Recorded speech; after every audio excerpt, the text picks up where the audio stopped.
एक गांव में शजरू नाम का एक पुराना पेड़ था।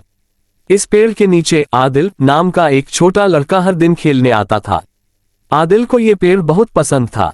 वह पेड़ पर चढ़ता, उसकी छाया में आराम करता और उसकी शाखाओं पर झूलता। शाजरो भी आदिल से बहुत प्यार करती थी। वह हर दिन आदिल का इंतजार करता था और उसके आने पर खुश होता था।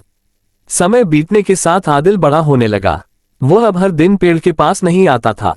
शजरो को उसकी याद आती होगी।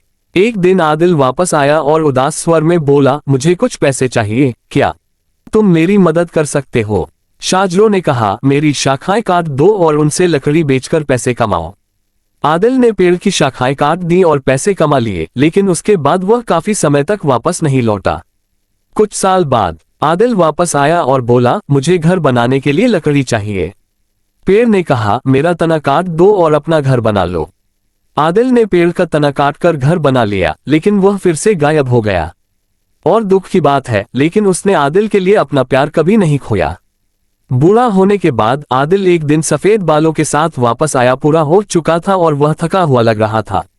उसने शजरू से कहा, अब मेरे पास कुछ भी नहीं बचा है। शजरू ने मुस्कुराते हुए कहा, मेरे पास बैठो, अब तो मेरे पास केवल छाया है, लेकिन मैं हमेशा तुम्हारी मदद करूंगा। आदिल फूट फूट कर रोने लगा और एक पेड़ की छाया में आराम करने लगा।